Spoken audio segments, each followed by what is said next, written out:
Hello and welcome to another edition of City at Your Service. I'm Jonathan Thomas and I am joined now by the Fire Adapted Communities Coordinator for the Austin Fire Department's Wildfire Division, Chris Dibrell. Thank you so much for joining us, Chris. Well, thank you for having me. And we're going to talk everything about wildfire prevention and just tips on just to be aware of, because obviously that is a threat here in Central Texas, most of the time. So first off, Chris, just tell us just kind of what are some main points that you try to, hit on when you're discussing wildfire prevention with folks? Well, the big one is stay aware of when the conditions are starting to degrade and become more susceptible for wildfire, and know what you can do as a homeowner or even just a resident to prepare for that. And so we have a whole program. The biggest thing that we point to is the structural ignition zone evaluation, in which we will come out, and it's free. All you do is request it, and we come out, meet you at your front door, walk around the outside of your structure, and give you advice on different things that you can do to prepare your structure. And so understand that the most prevalent way that wildfire spreads into the built environment, into homes, is by embers. 90% of the homes that catch fire from a wildfire are from embers. So if we can do some simple things around our home to make it more resilient to where an ember won't catch that house on fire, you've significantly reduced your risk of your home being affected by a wildfire. What are some things, I know we don't want to give away all your whole program, but what are some things that people can do to keep that from happening? Oh, and certainly we'll give the whole program away. I mean, it's not a... Let's do it. It's not about keeping secrets, for sure. But one of the biggest and easiest things is clean your gutters. If you can have leaf guards on the gutters, that's even a step above. But routinely clean those gutters, because those gutters collect leaves, dead leaves, which are very easily ignited by an ember. And you'll have a non-combustible roof typically, and most often you have non-combustible siding. But that interface between the two, where we put the gutters to collect all of that dry leaves and stuff, is at that transition point, which is typically wood. So that's an easy thing to do. And then 0 to 5 feet from your home, we really want to reduce or eliminate all things that are combustible. So don't stack your firewood next to the house. The plants that are more flammable, we want to keep those at least 5 feet away, ideally. Now, when we come out and do that structural ignition zone evaluation, we're not going to tell you must do this and you never do that. We're going to give you a good, better, best scenario of these are the things that, ideally you would have this, but if you don't want to, cut down this bush, it's a significant bush, well, let's prune it up. Let's keep it to where it's more resilient to wildfire. Let's maybe not have it next to a window, which is a weak spot in your structure when it comes to heat. So those are just some things. Your decks, if there's ways to keep your decks healthy, making them, if you can keep them away from your home, that's even better. But don't store things underneath your deck that are readily flammable. Keeping leaves and stuff out from under your deck, all of that helps. And it's not just one thing, right? It's if we can take 4 or 5 things away from the potential of an ember catching your home on fire, well, we've significantly reduced that risk. And it's stuff that you can do. It may not cost a penny. And some of it, another thing that we look at pretty specifically is any type of vent that goes into your attic, that we want to have a metal screen on that vent, at least an 1/8-inch wire mesh. So those are some of our main talking points. And then just if you're looking around the outside of your house, think like an ember. If an ember can get in, well, let's see how we're going to prevent that. Gotcha. Now, what makes Central Texas such fertile ground for wildfires? Well, So to understand wildfire, it's fuels, weather, and topography. Those are the three basic factors that will tell you when and where wildfires are going to occur. So because in Austin specifically has a lot of area that we call the wildland urban interface. It's the linear feet of built environment that butts and interacts with and interfaces with the wildland. So over 50% of the city of Austin falls into that wildland urban interface, or WUI. So right there, that raises our risk because we have a significant amount of wildland fuel.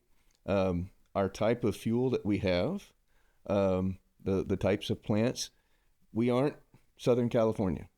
All right. So let's just make that statement right now. Okay. It's not the same. We don't have that same fuel loading, that chaparral. We do have on the west side, and that's the thing that makes Austin very interesting, is we have two distinct topography fuel types. I-35 runs almost parallel with the Balcones fault line.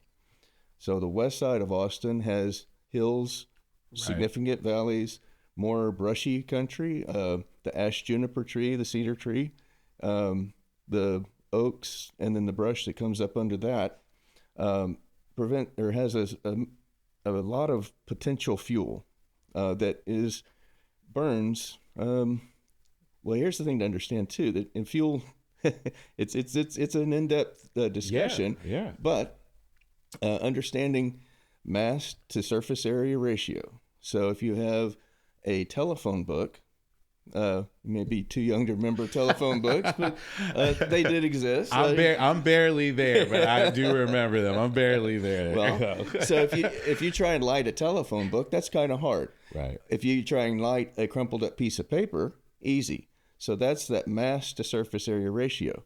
So plants and shrubs and everything else are subject to that principle. A big oak tree, hard to ignite.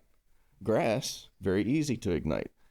Also, the amount of water in that fuel.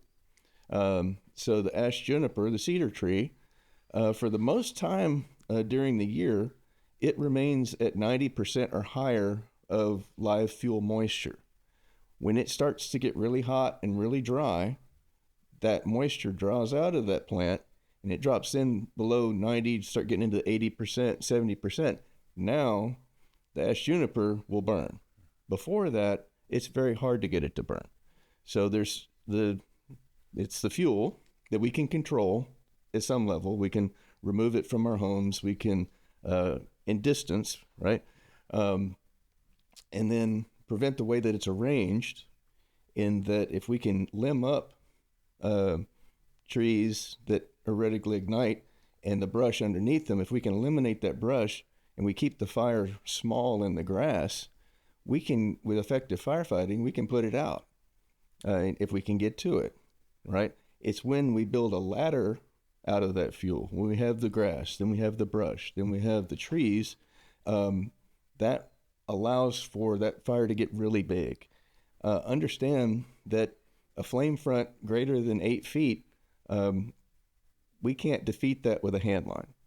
It's just more fire than we can put out. So if we can reduce the potential of those larger fires, we're significantly helping our firefighters to be able to put that fire out and defend our homes. Okay, so that's the fuel piece of it.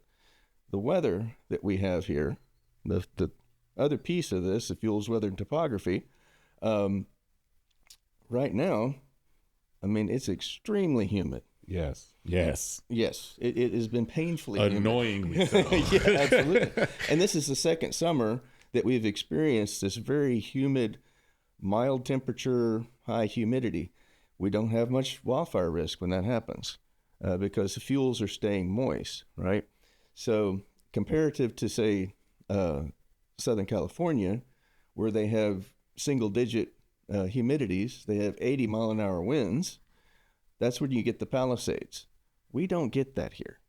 And so you combine our type of fuel, which isn't as combustible, you combine our typical weather patterns, it's not the same. However, not to say that we don't have a risk, because we do.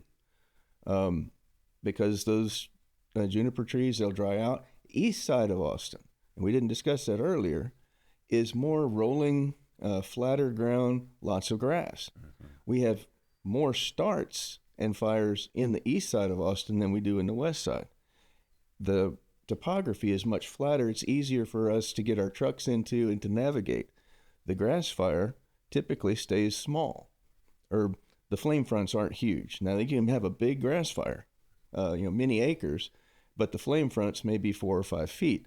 We can get to them and we can put them out more effectively than when we get over to the west side, when you have the topography that trucks can't navigate, we can't get to it, and we have a potential for greater fuel burning at once. So those are kind of some of the characteristics. And then topography, which is the hills of the west side.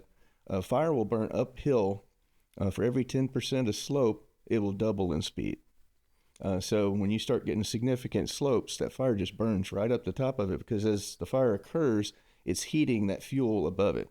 So that fuel is readily ignited because it gets hotter and hotter as it builds steam up that hilltop. So that's how fuels, weather, and topography will dictate and show you how wildfire is going to work. So to understand, when we have high temperature, we start getting triple digits, typically we're going to have lower humidities. When they start getting down below 30%, when you get in the 20s and the teens, okay, now we've got trouble. Then you throw some wind on top of that, because wind is going to tell you how fast and which direction that fire is going to go. So once we have all of that stuff, those holes in the Swiss cheese, when they align, that's when you get a 2011 event, right? So, and that was the Bastrop Complex. I remember that, yeah. All right. And so remember, at that same weekend, there were 9 other fires that burned in Central Texas, the Steiner Ranch, Pedernales. So it was a weather event as much as anything else. Plus, we were on the tail end of a year-long drought. And so this was in September. And we were on the dry side of a tropical storm. So you had, that hopefully doesn't happen again.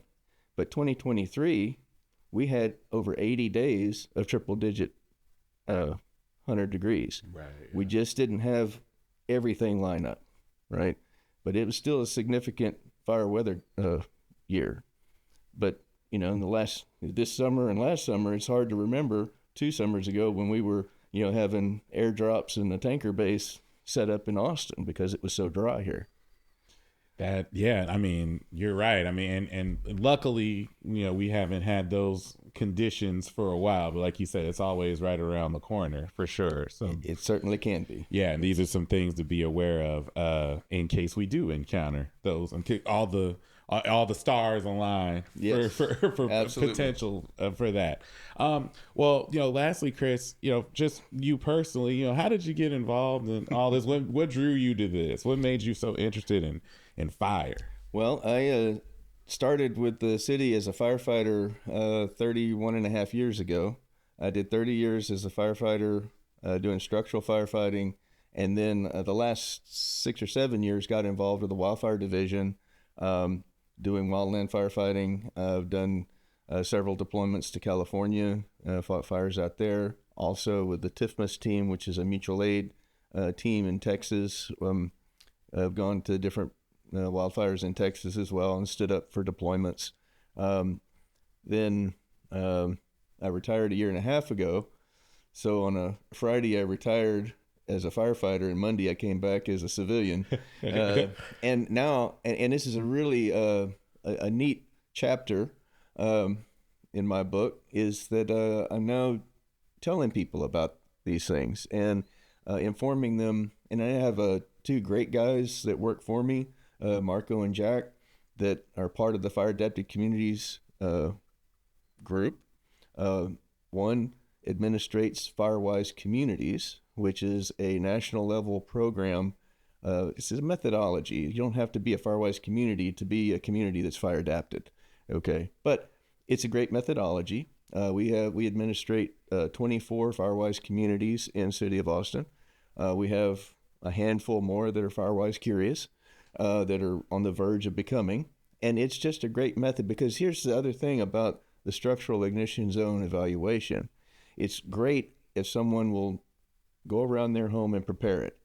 It's fantastic if they get their neighbors to do it, and then their neighbors and neighbors, and then pretty soon the whole community, because that is, so ember intrusion, number one.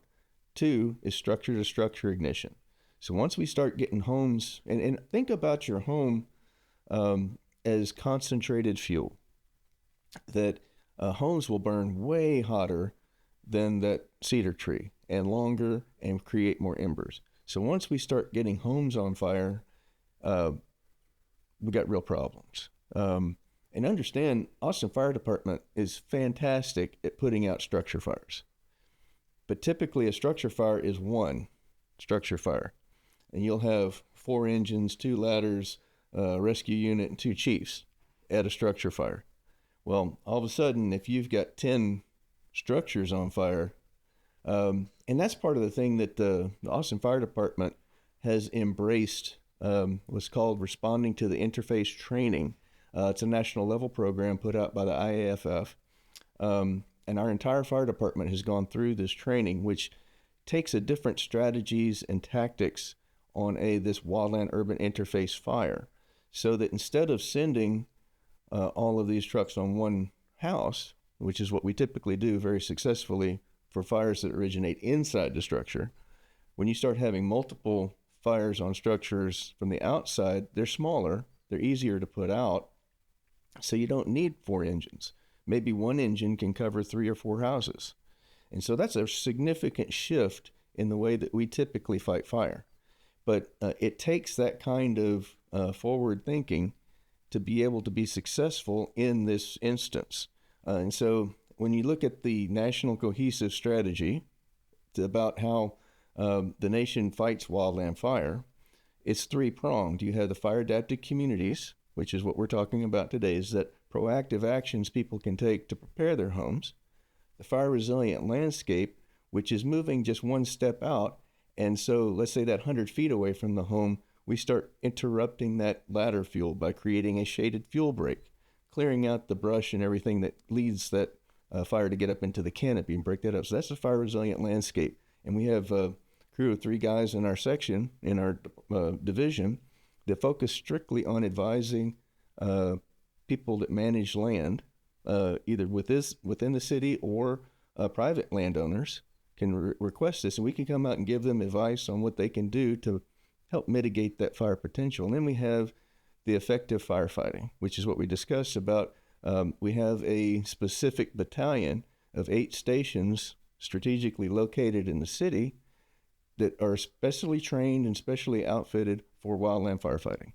That was a new development 3 years ago that we instituted that battalion. So when you look at what Austin is doing on the national cohesive strategy level, we're hitting all 3 points and doing them pretty well.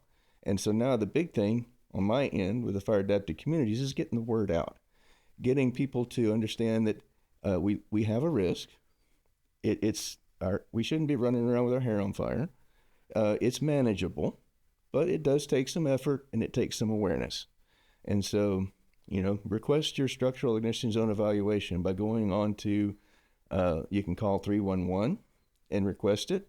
You can go on atxwildfire.hub or wildfire ATX Wildfire Hub, or you can email us at firewildfireaustintexas.gov. So those are the ways, and it's a free service. Usually takes us about an hour, depending on how many questions you got. But our guys are fantastic. We also, within the Firewise communities, we are training other members of the community to do the structural ignition zone evaluation with their neighbors. So this year we're pushing 700 requests for size so far. We did 176 last year. So we're way, way ahead of what we were doing last year. So we've completed roughly 300 from our office, but we've had an additional 100 that we've had these volunteer evaluators that go talk to their community members, their neighbors, emergency service districts that not in the city of Austin, but the people still request through us. we will pass those requests on to them, and they'll go conduct the SIZs in their own, because it's not, obviously wildfire doesn't stop at the city limits. Right. And our response doesn't stop at the city limits. With our mutual aid and automatic aid agreements with our emergency service district partners, we have a real cohesive group working together to defeat this significant problem when it happens. And so that's there, you put a quarter in me, you got the whole deal, didn't you? I'm gonna put another quarter in you real quick before we wrap up here. Any other programs or services that you'd like to speak on here before we get you out of here? No, well, I guess one of the things that we do is we do presentations, awareness presentations. So if you're homeowners association, neighborhood association, civic group, you can just request that same through the same channels or 311 or whichever. Just reach out to us and we'll schedule where we'll just come do about 45-minute presentation. Much of the things that you hear on this podcast, you'll hear again, but with cool slides. And without me being ugly. Well, you can come. I mean, if it's not going to, we're not exclusionary. We'll welcome anybody. I'll be in the way back. Oh, okay. All right. But yeah, that's really the big things that we do. Especially I'm pretty focused on my fire adapted communities part, but I do certainly want to pitch the other parts of our section within the wildfire division. Well, excellent. I ran out of quarters, Chris, but that was great information for sure. We really appreciate you joining us today. Sure. Well, thank you for having me and helping us get the word out. You got it. Anytime you want to come back, just holler at us. That was Chris Dibrell, the Fire Adapted Communities Coordinator for the Austin Fire Wildfire Division of the Austin Fire Department. I'm Jonathan Thomas. This has been another edition of City at Your Service. Have a great one.